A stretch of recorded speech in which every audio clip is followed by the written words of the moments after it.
Hello दोस्तों, कैसे हैं आप सभी।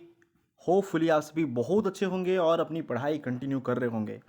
आप सभी को पता है कि हमने इंडियन पॉलिटी का ये जो लेक्चर है ये हमने स्टार्ट कर दिया है, जिसमें हम चैप्टर वाइज एमसीक्यू सीरीज इसके सॉल्व कर रहे हैं। बच्चों, आप सभी को पता ही है, आप अच्छी तरीके से जान रहे हैं कि चैप्टर वाइज हम एमसीक्यू सीरीज हमने स्टार्ट कर दिया है और इसी के अकॉर्डिंग हम इसको सॉल्व करते जा रहे हैं। पिछले लेक्चर में मैंने आपको 5 प्रश्नों के ऊपर डिटेल में इंफॉर्मेशन दी थी। वो 5 क्वेश्चंस आई थिंक मील के पत्थर का काम करेंगे आपके पहले चैप्टर के लिए। और आज के लेक्चर में हम आगे के क्वेश्चंस देखेंगे, जैसा कि मैंने आप सभी से प्रॉमिस करा था कि मैं आप सभी को इसकी सीरीज प्रोवाइड करूंगा चैप्टर वाइज, हम जिसमें कि हम कवर करेंगे एम लक्ष्मीकांत की बुक को। दोस्तों, ये सभी आपको पता ही है, ये सभी बातें मैं आपको बता चुका हूँ। एम लक्ष्मीकांत की बुक को कवर करेंगे और इस लेक्चर में हम कर रहे हैं पहला हिस्टोरिकल बैकग्राउंड से रिलेटेड टॉपिक्स को कवर कर रहे हैं, यानी कि भारत का संवैधानिक विकास कैसे हुआ, इससे संबंधित टॉपिक पे हम क्वेश्चन अभी सभी देख रहे हैं। इसमें जो इतने भी क्वेश्चन के बारे में मैं आप सभी से डिस्कशन कर रहा हूँ, वो सारी क्वेश्चन आपके कौन से एग्जाम में काम आएंगे। तो वो आपके काम आएंगे यूपीएससी में, आपके काम आएंगे स्टेट पीसीएस में या पीएससी में, आपके काम आएंगे वो एसएससी के एग्ज़ाम में। ओके, या जितने भी आपके एग्ज़ाम होते हैं जिसमें कि आपको पॉलिटी या तो फिर आप बोल सकते हैं राज व्यवस्था से संबंधित क्वेश्चन पूछे जाते हैं, उन सभी एग्ज़ाम्स में आप सभी को काम आने वाला है। So let's continue the lecture without talking any more. लेकिन इससे पहले मैं आप सभी को बता दूं कि अगर आपको किसी प्रकार का कोई डाउट पूछना है तो आप मुझे ये जो टेलीग्राम का नंबर दिख रहा है यहाँ पे, इस आईडी पे आप मुझे मैसेज करके पूछ सकते हैं दोस्तों। क्लियर है? तो चलिए हम आगे बढ़ते हैं अगले क्वेश्चन की ओर। देखिए, आज का हमारा प्रश्न है, ये आपके सामने स्क्रीन पे है, छठा प्रश्न, जिसमें आपको यहाँ पे देखना है सबसे पहले कि सूची 1 को सूची 2 से आपको सुमेलित करना है दोस्तों। तो ये किस टाइप के क्वेश्चन है? देखिए, ये क्वेश्चन लिया गया है आपके कि मतलब हमारे कॉन्स्टिट्यूशन में, जैसे कि मैंने बताया था कि भीमराव अंबेडकर और उनकी टीम ने कितने लोगों के टोटल मेंबर थे? वो लोग 7 लोग टोटल उनके टीम में थे दोस्तों। तो ये टीम जो कॉन्स्टिट्यूशन बना रही थी वो 60 देशों के संविधान को पढ़ के बना रही थी। कितने देशों के संविधान को भाई? 60 कंट्रीज के संविधान को पढ़ के ये कॉन्स्टिट्यूशन बना रहे थे। तो अब हम यहाँ पे ये देखने वाले हैं कि ये कॉन्स्टिट्यूशन कौन कौन से देश से क्या क्या चीज़ों को लिया गया। ओके, तो आपकी स्क्रीन पे ये ऑप्शन नजर आ रहा है, राज्य के नीति निर्देशक तत्व, जिसको कहा जाता है डीपीएसपी, डायरेक्टिव प्रिंसिपल्स के बारे में, है ना, जिसमें दिया गया है। और ये कौन से देश से लिया गया है आपको बताना है। मूल कर्तव्य यानी फंडामेंटल राइट्स कौन से देश से लिया गया है। समवर्ती सूची यानी कॉन्करेंट लिस्ट कौन से देश से लिया गया है। भारत राज्यों का संघ है, ये बात जो कही गई है ये कौन से देश से लिया गया है। ओके, जो कि हमारे आर्टिकल नंबर 1 में इसके बारे में बताया गया है, भारत राज्यों का संघ है बोल के। तो आपको इन प्रश्नों के उत्तर देने हैं। आपकी स्क्रीन पे ये आप सभी को ऑप्शन नज़र आ रहे होंगे और आपको मैं इसका राइट ऑप्शन यहाँ इस तरीके से स्क्रीन छोटा करके दिखा देता हूँ, आपको क्लियरली व्यू नज़र आ जाएगा। अब आप इसका आंसर बनाने की कोशिश कीजिए। मैं आपको फिर से 15 सेकंड का टाइम देता हूँ दोस्तों।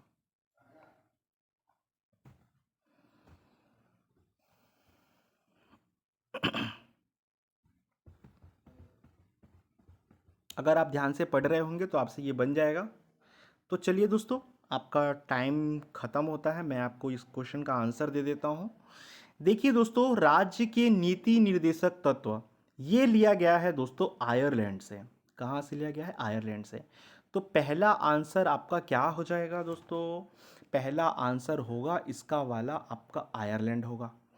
उसके बाद मूल कर्तव्य यानी, अच्छा ये फंडामेंटल राइट्स नहीं है, माफ कीजिएगा, मैंने फंडामेंटल राइट्स बोल दिया था आप सभी को। फंडामेंटल ड्यूटीज़ है ये, है ना। फंडामेंटल ड्यूटीज़ कहा जाता है इसको, यानी कि आपके मूल कर्तव्य है ना दोस्तों, मूल कर्तव्य है। एक बार मैं क्वेश्चन चेक कर लेता हूँ, मूल कर्तव्य लिया गया है कि मूल अधिकार लिया गया है। ओके, क्वेश्चन जो लिया गया था यहाँ पे ये मिस्टेक हो गया है। इसमें लिया गया था मूल अधिकारों को लिया गया था दोस्तों। ओके, इसमें लिया गया था मूल अधिकारों को, ये क्वेश्चन में एरर आ गया है। तो यहाँ पे आएगा मूल अधिकार यानी फंडामेंटल राइट्स, ये कौन से देश से लिए गए हैं? तो देखिए दोस्तों, मूल अधिकार लिए गए हैं संयुक्त राज्य अमेरिका से, यूएसए से लिया गया है दोस्तों। तो ये इसका आंसर होगा। थर्ड क्वेश्चन है आपका समवर्ती सूची यानी कॉन्करेंट लिस्ट। कॉन्करेंट लिस्ट कौन से देश से संविधान से लिया गया है दोस्तों?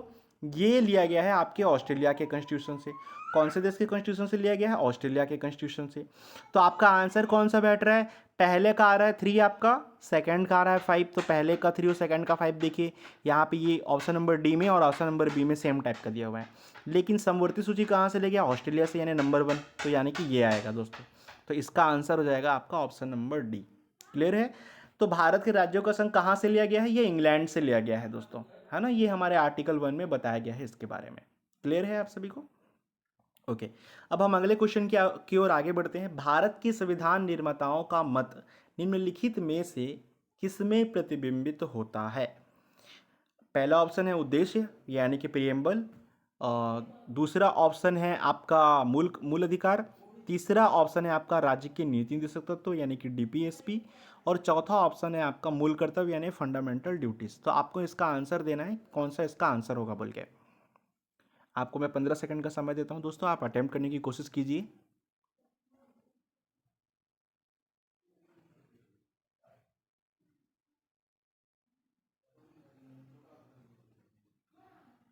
ओके, होपफुली आप अटेम्प्ट कर चुके होंगे। इसका आंसर है दोस्तों उद्देशिका, है ना। भारत के संविधान निर्माताओं का मत निम्नलिखित में से किसमें प्रतिबिंबित होता है?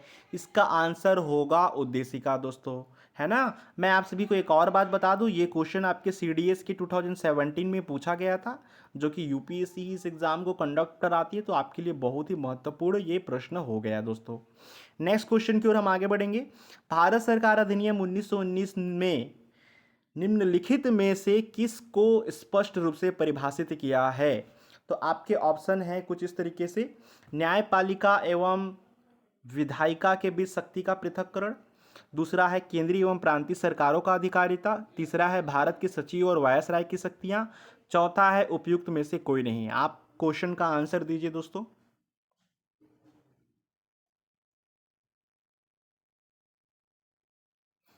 15 सेकंड का समय ले लीजिए।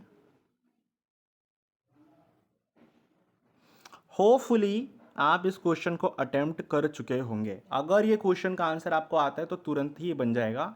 पहली बात तो आपको समझनी है कि भारत शासन अधिनियम 1919 था क्या। भारत शासन अधिनियम 1919 था मॉन्टेग्यू चैम्सफोर्ड रिफॉर्म वाला, है ना, जिसमें किन किन बातों को कहा गया था। उनमें बेसिकली बताया गया था कि आपकी जो सेंट्रल गवर्नमेंट होगी और आपकी जो स्टेट गवर्नमेंट होगी, उनके पावर्स को हम डिस्ट्रीब्यूट कर देंगे, उनके पावर्स को हम बांट देंगे। ओके, इस तरीके से कुछ बात कही गई थी दोस्तों। 1919 के अधिनियम में महिलाओं को वोट देने का अधिकार दिया गया था, जो आपकी यूपीएससी में ये क्वेश्चन ऑलरेडी पूछा जा चुका है ना।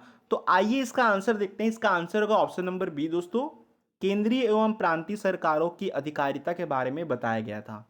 ओके, आई थिंक आपको समझ में आ गया होगा। भारत के सचिव और वायसराय की शक्तियां अभी थोड़ी ना बताएंगे भाई, वायसराय तो आ रहा है आपका 1857 से, तो ऑप्शन नंबर सी नहीं होगा आपका, क्योंकि 1857 की जो क्रांति हुई थी 1857 की, उसके बाद से यानी 1858 से वायसराय आना प्रारंभ हो गए थे हमारे कंट्री में, है ना, जिसमें से लॉर्ड कैनिंग को पहला वायसराय नियुक्त किया गया था भाई। ठीक है, और उसके बाद जो है ये कंटिन्यूसली आते रहे, जिनको बाद में गवर्नर जनरल बोल दिया गया था हमारे कंट्री के अंदर। तो इसका ऑप्शन नंबर जो बी है ये बिल्कुल करेक्ट आंसर है। अभी थर्ड क्वेश्चन की ओर जाते हैं। नेक्स्ट क्वेश्चन में 9 नंबर क्वेश्चन में हम पहुंच चुके हैं। अच्छा, आप सोच रहे होंगे सर ये तो 6 से स्टार्ट हुआ है। अगर जो बच्चे हमारा ये लेक्चर आज देख रहे हैं उनको मैं बता दूं कि इसके पहले मैंने क्वेश्चन नंबर 1 से 5 तक के पूरे डिटेल में एक्सप्लेन करके आपको वीडियो अपलोड कर दिया था। आप वहां जाकर चेक कर सकते हैं मेरे पेज पे, या फिर मैं यहाँ पे लिंक उसका दे दूंगा कमेंट सेक्शन पे या डिस्क्रिप्शन पे, आप वहां से भी देख सकते हैं दोस्तों। अगले क्वेश्चन को हम पढ़ते हैं। अगला क्वेश्चन है हमारा, निम्नलिखित में से संविधान सभा की संघ संविधान समिति का अध्यक्ष कौन था? बहुत ही आसान क्वेश्चन है, आपने पढ़ा होगा। तो पॉलिटी के बुक में पीछे की ओर इसका दिया रहता है, इंडेक्स के पोर्शन की तरफ। बी आर अम्बेडकर है, जेबी कृपलानी है, जवाहरलाल नेहरू है, या लादी कृष्ण स्वामी अय्यर है। इस प्रश्न का उत्तर दीजिएगा दोस्तों।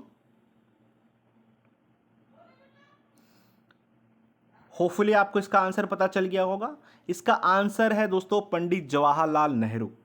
पंडित जवाहरलाल नेहरू जो हैं इस प्रश्न के उत्तर हैं। संघ समिति के अध्यक्ष पंडित जवाहरलाल नेहरू थे दोस्तों। प्रारूप समिति के अध्यक्ष कौन थे? बी आर अम्बेडकर थे, है ना। और झंडा समिति के अध्यक्ष थे जेबी कृपलानी साहब थे। और अल्लादी कृष्णम स्वामी अय्यर जी ये किसी के अध्यक्ष नहीं बनाए गए थे, बल्कि अगर मान लीजिए यहाँ पे ऑप्शन में अगर सरदार वल्लभ भाई पटेल आता तो क्या होता, सरदार वल्लभ भाई पटेल को मौलिक अधिकार और अल्पसंख्यक समिति के अध्यक्ष के रूप में चुना गया था। किनको? पटेल जी को, सरदार वल्लभ भाई पटेल जी को, है ना। अल्लादी कृष्ण स्वामी अय्यर किसी के भी अध्यक्ष नियुक्त नहीं किए गए थे। नेक्स्ट प्रश्न में हम आते हैं। इस टाइप के क्वेश्चन आप देखते होंगे यूपीएससी में, बिल्कुल उसी पैटर्न से बनाया गया है। भारत के संविधान के, पहले आप ये ऑप्शन पढ़ लीजिए, क्वेश्चन अच्छे ध्यान से पढ़ लीजिए। भारत के संविधान के निम्नलिखित उपबंधों में से 26 नवंबर 1949 से प्रभावित क्या क्या हुआ? क्या निर्वाचन हुआ, क्या नागरिकता हुआ, क्या आपात उपबंध हुआ, या फिर क्या न्यायाधीशों की नियुक्ति हुआ?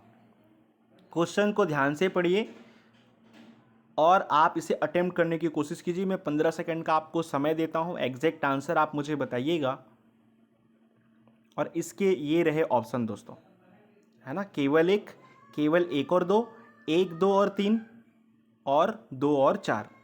तो आप इस प्रश्न का उत्तर देने की कोशिश कीजिए। चलिए हम स्क्रीन छोटा कर देते हैं ताकि आपको क्वेश्चन आसानी से नजर आ जाए।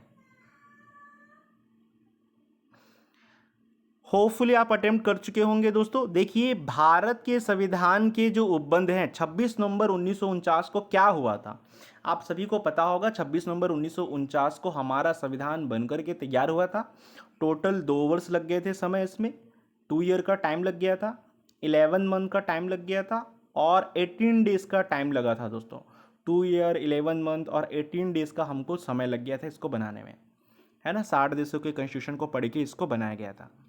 तो संसद ने इनमें से किन किन बातों को ध्यान में रखा? तो संसद ने दोस्तों इनमें से केवल निर्वाचन की बात करी थी, क्योंकि चुनाव के आधार पे ही, देखिए 1938 में पंडित जवाहरलाल नेहरू ने कहा था कि जितने भी हमारे संविधान सभा में सदस्य बैठेंगे वो जो है आधारभूत अनुपातिक चुनाव प्रणाली के आधार पर बैठेंगे, ऐसा उन्होंने कहा था। यानी जिनको वोटिंग राइट्स होंगे और जो वोट से जीत के आएंगे वो लोग बैठेंगे और वोट दिए जाएंगे उनके लिए। दूसरी बात यहाँ पे की गई थी, नागरिकता की बात की गई थी दोस्तों, कि अब से हम भारत के नागरिक हैं। और चूंकि अब तक जो है आपातकालीन का कोई कंडीशन नहीं आया था, वो तो 1970s के बाद स्टार्ट हुआ है, आपको पता है ना। और न्यायाधीशों की नियुक्ति से संबंधित भी कोई प्रावधान नहीं था। तो इसलिए दोस्तों ये जो बाकी के प्रावधान हैं ये कब से स्टार्ट हुए? तो ये 1950 से स्टार्ट हुए। 26 जनवरी 1950 से ये सारे प्रोसेस जो हैं ये स्टार्ट होते हैं, हमारे कॉन्स्टिट्यूशन में जोड़ दिए जाते हैं, है ना। अगर ये क्वेश्चन आ जाए, मान लीजिए कि आप कब से जोड़ा गया, तो आप बता सकते हैं 26 जनवरी 1950 से, 1950 से ये सबको जोड़ा गया था, है ना। लेकिन निर्वाचन और नागरिकता का जो संबंध है वो 26 नवंबर 1949 में ही जोड़ा गया। तो होपफुली आपको इसका आंसर मिल गया होगा। आपका आंसर है यहाँ पे ऑप्शन नंबर बी। क्लियर है दोस्तों? अब चलते हैं हम अगले प्रश्न की ओर। भारतीय संविधान में उल्लेखित आपातकालीन प्रावधान किस देश से लिया गया है? बहुत ही आसान प्रश्न है, आप अटेम्प्ट कीजिए।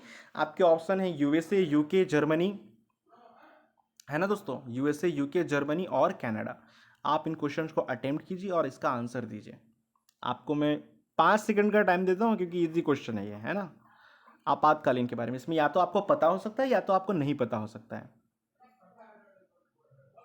तो होपफुली आप अटेम्प्ट कर चुके होंगे। इसका बहुत ही आसान आंसर है, क्योंकि देखिए आपातकालीन वाली कंडीशन कौन से कंट्री में हो गई थी भाई? आपातकालीन वाली कंडीशन कौन से कंट्री में हो गई थी?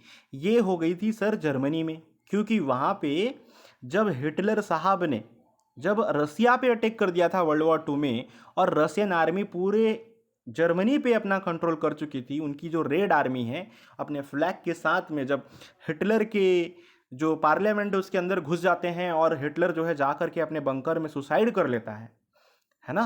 तो ये कंडीशन हुई थी वहाँ पे। आपातकाल की कंडीशन इसलिए हो गई थी क्योंकि वर्ल्ड वॉर 2 इन्होंने स्टार्ट कर दिया था, और वर्ल्ड वॉर 2 के वजह से कई अलग अलग कंट्रीज से इनके मतभेद थे, जैसे ब्रिटेन से था, फ्रांस से था। आप सभी को पता है हिटलर जो है वो वन मैन आर्मी के जैसे थे, वो अपनी ही सुनते थे, मोनोपोली थी वहाँ पे, डिक्टेटरशिप थे ये। इन्होंने यहूदियों को वहाँ पे जिंदा दफना दिया था। तो बहुत सारे ऐसे ऐसे काम किए। तो हम देखिए अगर जर्मनी को याद करते हैं तो हिटलर से याद करते हैं, लेकिन अगर दूसरा पक्ष यहाँ पे रखूँ दोस्तों, तो हिटलर से पहले भी जर्मनी थी और हिटलर के बाद भी जर्मनी हुई। दोनों जर्मनी में ज़मीन आसमान का अंतर है। बहुत ही खूबसूरत है जर्मनी। अगर आपको कभी मौका मिलता है तो आप जर्मनी जाके देखिए, बहुत ही खूबसूरत जगह है दोस्तों, बहुत ही खूबसूरत, है ना। तो इसका आंसर है जर्मनी। दोस्तों हम आगे बढ़ते हैं अब यहाँ से अगले प्रश्न की ओर। निम्नलिखित में से संयुक्त राज्य अमेरिका और भारतीय संविधान में एक समानता है।